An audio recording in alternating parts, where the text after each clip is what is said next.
ദൈവത്തിന്റെ അതിപരിശുദ്ധ നാമം വാഴ്ത്തപ്പെടുമാറാകട്ടെ. ഇന്നത്തെ ചിന്തയ്ക്കായി എടുത്തിരിക്കുന്ന വചനഭാഗം ന്യായാധിപന്മാരുടെ പുസ്തകം 1-ാം അധ്യായം 11 മുതലുള്ള വാക്യങ്ങൾ.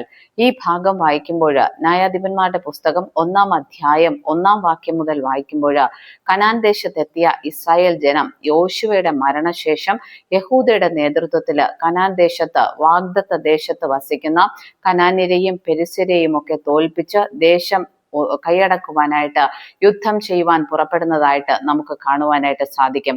1-ാം അധ്യായം 11-ാം വാക്യത്തിലേക്ക് വരുമ്പോൾ അവിടെ കാലേബ് എന്നൊരു മനുഷ്യനെ നമുക്ക് കാണുവാനായിട്ട് സാധിക്കും.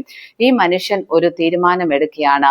കനാൻ ദേശത്തെ സ്ഥലമായ കിര്യത്ത് സേഫർ ജയിച്ചടക്കി വരുന്ന വ്യക്തിക്ക് തന്റെ മകളായ അക്സയെ വിവാഹം ചെയ്തു കൊടുക്കുമെന്ന് കാലേബ് എന്ന മനുഷ്യൻ ഒരു തീരുമാനമെടുക്കുന്നു. തുടർന്ന് വായിക്കുമ്പോൾ നമുക്ക് കാണുവാനായിട്ട് സാധിക്കും, കാലേബിന്റെ സഹോദരനായ കെനസിന്റെ മകൻ ഒത്നിയേൽ കിര്യത്ത് സേഫർ എന്ന സ്ഥലം ജയിച്ചടക്കി വരുന്നതായിട്ട് നമുക്ക് കാണുവാൻ സാധിക്കും.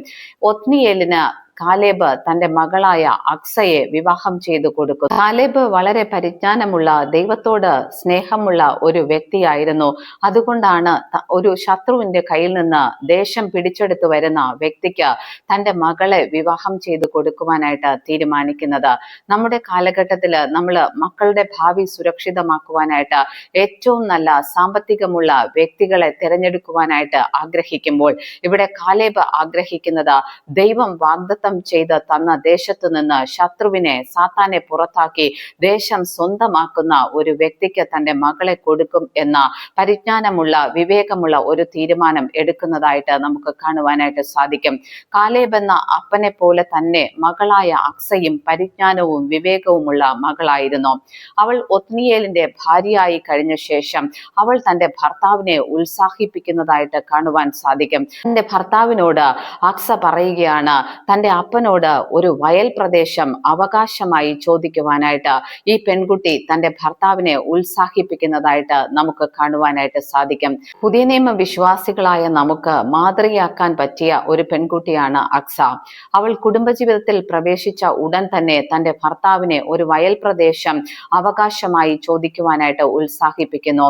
പുതിയ നിയമ വിശ്വാസികളായ നാം കൃപായുഗത്തിൽ പരിശുദ്ധാത്മാവിന്റെ പലതരത്തിലുള്ള വരങ്ങളും ഫലങ്ങളും ഒക്കെ പ്രാപിച്ച് അഭിഷേകത്തിൽ ആയിരിക്കുമ്പോൾ നമ്മുടെ ചുറ്റും ഒത്തിരി വയൽ പ്രദേശങ്ങൾ നിറഞ്ഞ് സാത്താൻ കൊള്ളയടിച്ച് ഇട്ടിരിക്കുന്നതായിട്ട് നമുക്ക് കാണുവാനായിട്ട് സാധിക്കും. പല സ്ത്രീകളും പുരുഷന്മാരും ഒക്കെ കർത്താവുമായിട്ടുള്ള ബന്ധത്തിൽ നിന്നുകൊണ്ട് ശുശ്രൂഷ ചെയ്യുവാനായിട്ട് ആഗ്രഹിക്കുന്നു. പലപ്പോഴും വരുന്ന പ്രശ്നം എന്ന് പറയുന്നത്, ഭർത്താവിന്റെ വിളിയും തിരഞ്ഞെടുപ്പും മനസ്സിലാക്കാൻ ഭാര്യയ്ക്ക് പറ്റാതെ വരുന്നു, ഭാര്യയുടെ വിളിയും തിരഞ്ഞെടുപ്പും മനസ്സിലാക്കുവാൻ ഭർത്താവിന് പറ്റാതെ വരുന്നു. ഇങ്ങനെയുള്ള ഇടങ്ങളിൽ ഒന്നുകിൽ ശുശ്രൂഷ നശിച്ചു പോകുന്നതായിട്ട് നമുക്ക് കാണുവാനായിട്ട് സാധിക്കും. ആ വിളിയും തിരഞ്ഞെടുപ്പും ഉപേക്ഷിക്കപ്പെടുന്നതായിട്ട് നമുക്ക് കാണുവാനായിട്ട് സാധിക്കും. അല്ലെങ്കിൽ കുടുംബജീവിതത്തിൽ താളപ്പിഴകൾ വരുന്നതായിട്ട് നമുക്ക് കാണുവാനായിട്ട് സാധിക്കും. ഇവിടെ അക്സ എന്ന പെൺകുട്ടി തന്റെ ഭർത്താവിന്റെ വിളിയും തിരഞ്ഞെടുപ്പും അതുപോലെ മനസ്സിലാക്കുകയും വയൽ പ്രദേശം സ്വന്തമാക്കുവാനായിട്ട് അവനെ ഉത്സാഹിപ്പിക്കുകയും ചെയ്യുന്നു. പ്രിയ പുതിയ നിയമ വിശ്വാസികളെ, നിങ്ങളെ പരിശുദ്ധാത്മാവ് ഓർമ്മിപ്പിക്കുകയാണ്. നിങ്ങൾ ശുശ്രൂഷയിലായിരിക്കുന്നെങ്കിൽ, കുടുംബ ജീവിതങ്ങളിലായിരിക്കുന്നെങ്കിൽ നിങ്ങൾ പരസ്പരം മനസ്സിലാക്കുക. നിങ്ങൾക്ക് പരസ്പരം ദൈവം തന്നിരിക്കുന്ന ശുശ്രൂഷയെ മനസ്സിലാക്കുക, വിളിയും തിരഞ്ഞെടുപ്പും മനസ്സിലാക്കുക. പരസ്പരം ഉത്സാഹിപ്പിക്കുവാനായിട്ട്, വയൽ പ്രദേശങ്ങൾ സ്വന്തമാക്കുവാനായിട്ട് സ്വർഗസ്ഥ പിതാവിനോട് പ്രാർത്ഥിക്കുക. നമുക്ക് ചുറ്റും ഒത്തിരി വയൽ പ്രദേശങ്ങൾ ശത്രു കൈയടക്കി വച്ചിരിക്കുന്നു. ഈ വയൽ പ്രദേശങ്ങൾ ദൈവത്തോട് അവകാശമായി ചോദിക്കുക. ഈ വയൽ പ്രദേശങ്ങളുടെ രക്ഷയ്ക്ക് വേണ്ടി പ്രാർത്ഥിക്കുക. ആ വയൽ പ്രദേശങ്ങളെ വീണ്ടെടുക്കുവാനായിട്ട് ആത്മാർത്ഥമായി ശുശ്രൂഷയിലായിരിക്കുന്നവര് പ്രാർത്ഥിക്കുകയും പ്രയത്നിക്കുകയും ചെയ്യുക. രണ്ടാമതായിട്ട്, അക്സ എന്ന ഈ പെൺകുട്ടിയുടെ ജീവിതം പരിശോധിച്ചാൽ നമുക്ക് കാണുവാനായിട്ട് സാധിക്കും.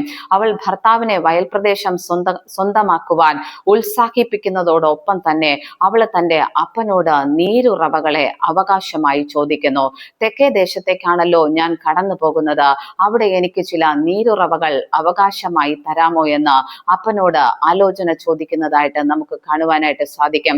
അപ്പൻ ആ നീരുറവകൾ അവൾക്ക് അവകാശമായി കൊടുക്കുന്നതായിട്ടും നമുക്ക് കാണാൻ സാധിക്കും. പരിശുദ്ധാത്മാവ് ഈ വചനഭാഗങ്ങളിലൂടെ നമ്മളോടും ആലോചന പറയുകയാണ്. ആത്മാർത്ഥമായി കർത്താവിന് വേണ്ടി നിൽക്കുവാൻ ആഗ്രഹിക്കുന്നെങ്കിൽ, ആത്മാർത്ഥമായിട്ട് കർത്താവിന് വേണ്ടി ശുശ്രൂഷ ചെയ്യുവാൻ ആഗ്രഹിക്കുന്നെങ്കിൽ, നിങ്ങൾക്കും പ്രാർത്ഥനാ മുറികൾ നാളുകളിൽ ദൈവത്തോട് അവകാശമായിട്ട് ചില വയൽ പ്രദേശങ്ങളെ ചോദിക്കാം. അത് അവകാശമായി തരുവാൻ സ്വർഗസ്ഥനായ പിതാവ് സമർപ്പണമുള്ള വ്യക്തികൾക്ക് അവകാശമായി തരുവാൻ എപ്പോഴും ഒരുങ്ങിയിരിക്കുന്നു.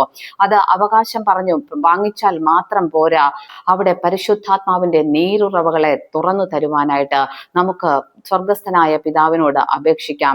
പരിശുദ്ധാത്മാവ് ഈ വയൽ പ്രദേശങ്ങളിൽ ഇറങ്ങി പ്രവർത്തിക്കുവാനായിട്ടും അനേകരുടെ മാനസാന്തരത്തിനും വീണ്ടെടുപ്പിനും സഹായിക്കുവാനായിട്ടും നമുക്ക് ദൈവത്തോട് പ്രാർത്ഥിക്കാം. ഈ കൃപായുഗത്തിൽ ആത്മാർത്ഥമായി സമർപ്പണത്തോടെ ശുശ്രൂഷ ചെയ്യുവാൻ ആഗ്രഹിക്കുന്ന സകലർക്കും പരിശുദ്ധാത്മാവിനെയും പരിശുദ്ധാത്മാവിന്റെ വരങ്ങളെയും തുറന്നു കൊടുക്കുവാൻ സ്വർഗം ഒരുങ്ങിയിരിക്കുന്നു.